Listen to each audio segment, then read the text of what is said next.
The thing that I want to briefly talk about today,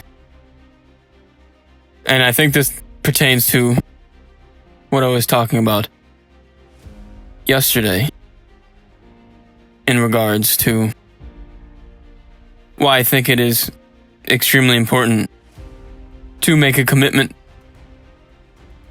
to a woman by way of a relationship, ultimately leading towards marriage.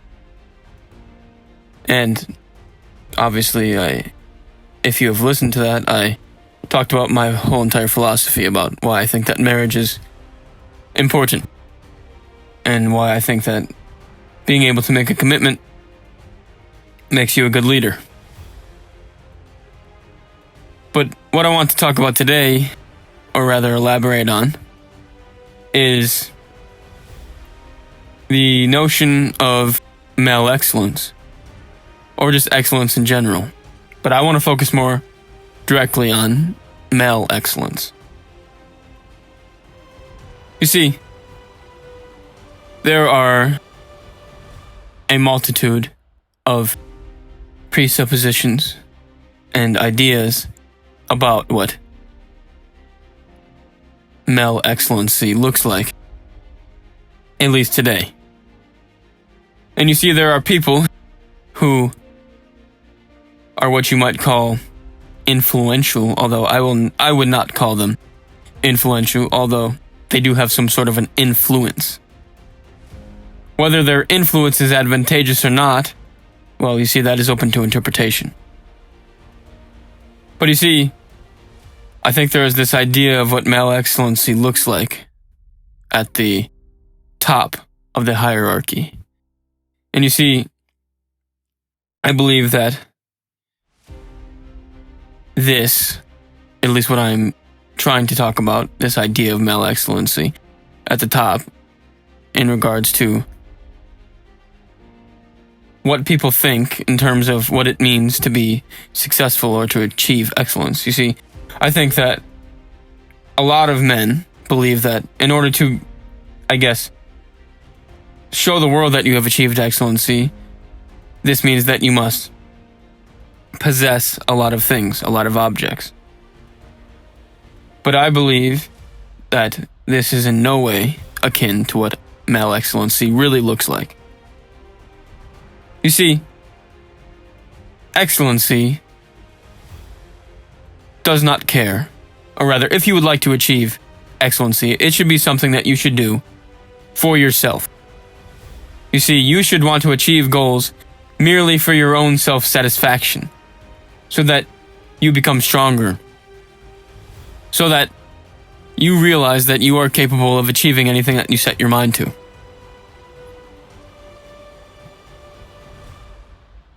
And this, I believe, should be a personal pursuit. It should be something that you do regardless of what other people think about it, and regardless of whether people see it or not, ever.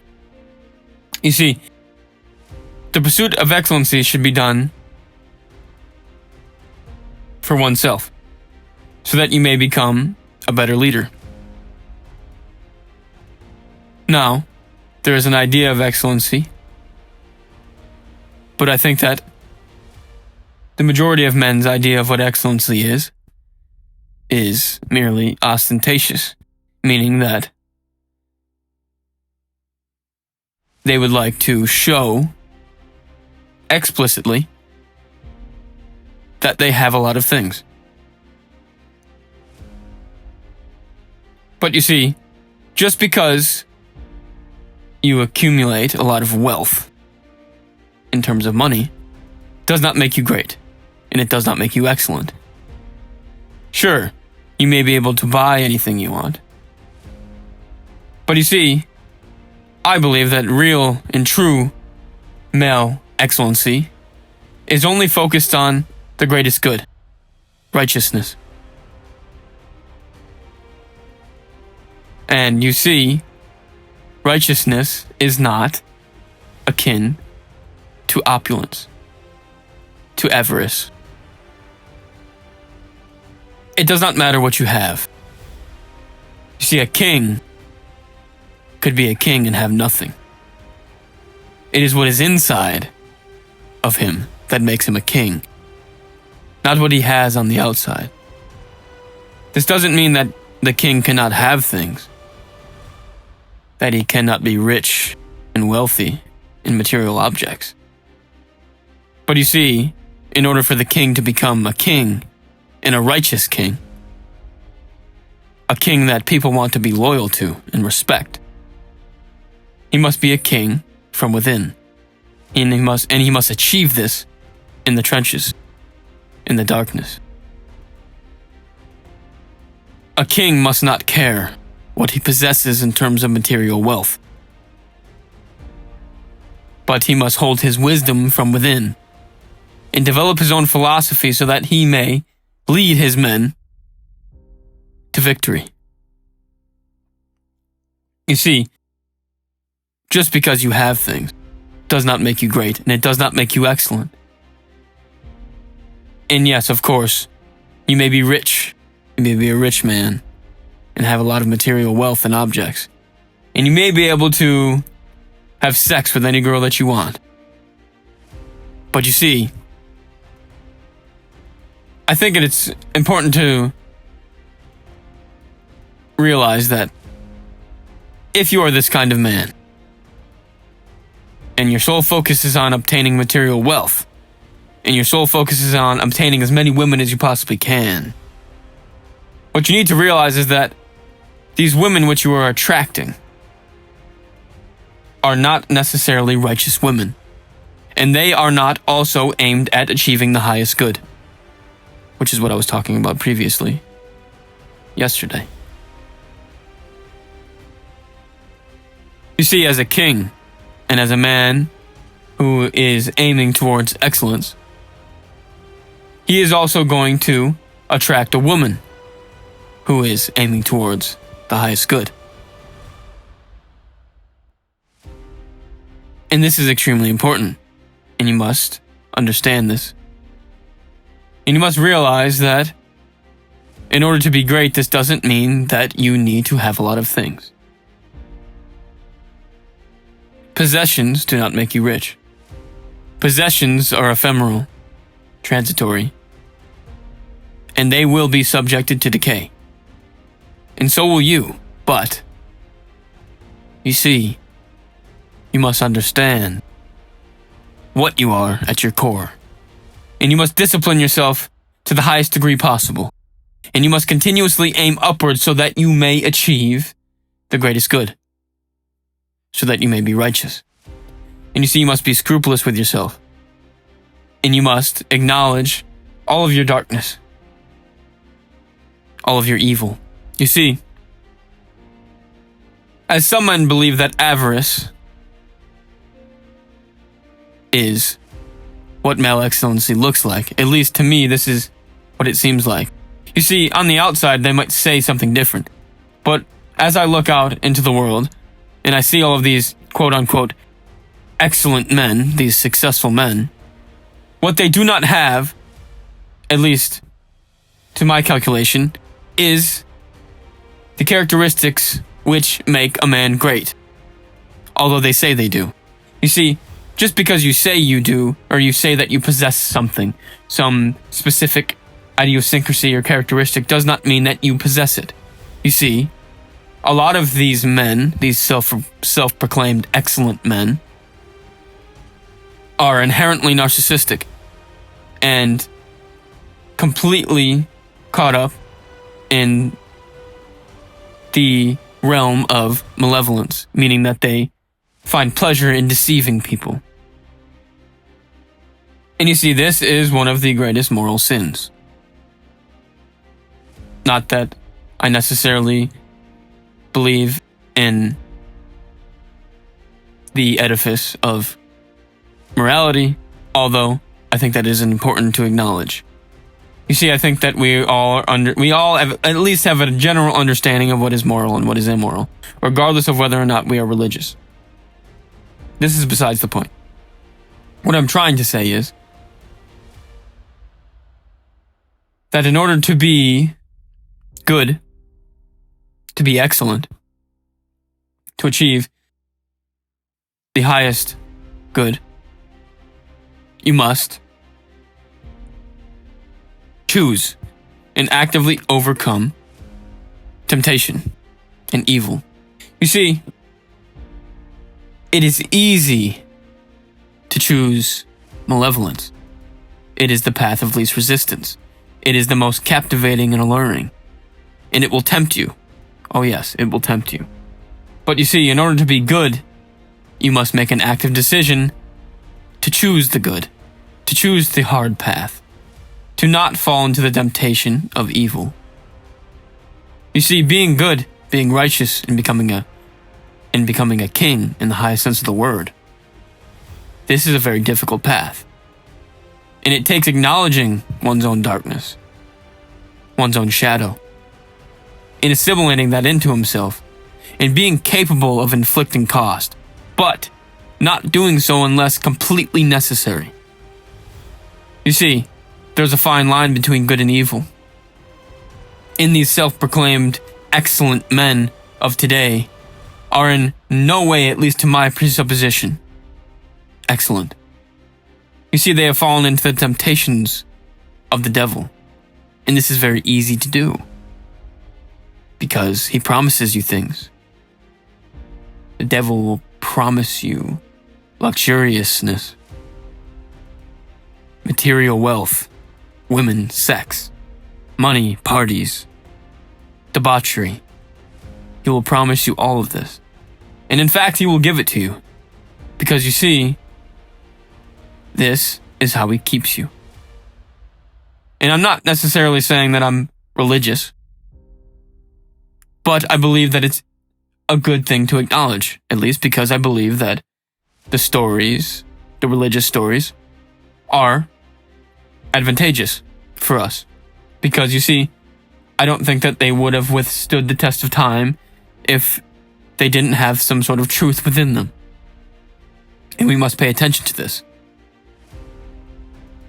I don't think that it is extremely important to become a pious person, but I think that it is important to understand the values, the core values of what makes a person good.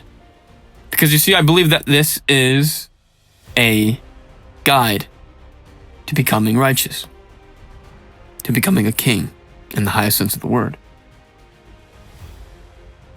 And you see, there has been great men throughout the evolution of human history. And you see, they all seem to have one thing in common. They are all aimed at the highest and most righteous path. Muhammad Ali, Marcus Aurelius, to name a couple.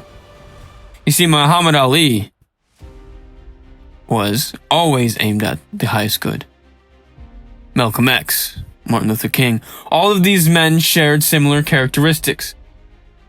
They brought people together because why? They were aiming towards the highest good.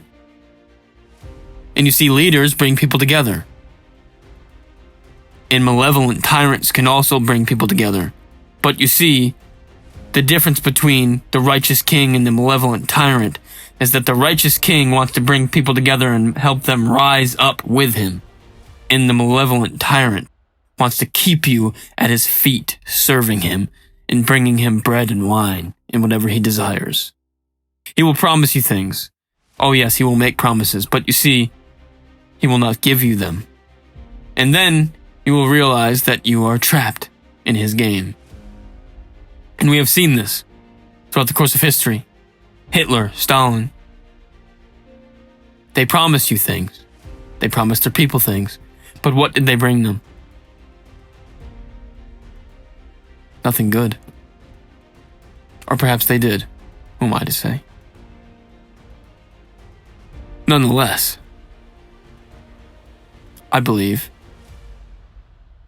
that in order to be righteous, to be good, and to achieve male excellency, you must always aim up. And you must not care about material objects or material wealth. This doesn't mean that you cannot have these things. But what it means is that you should not be attached to them. You should realize that your power comes from within. It is within you. Your power to lead men is inside of you. It is part of you. You're part of your personality. It is you. The things which are on the outside, the things that you think that you possess, no, they are not the thing that brings you power. They might allure, or rather compel some people.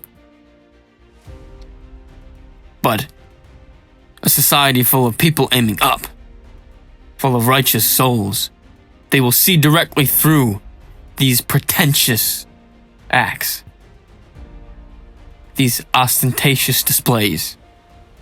They will see directly through that and know that you are not righteous. So you must aim up.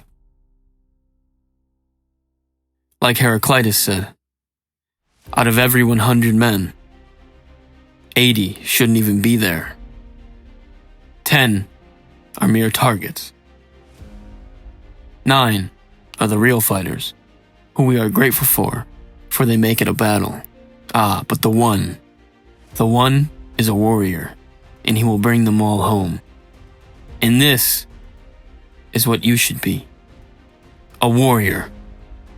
And a humble warrior.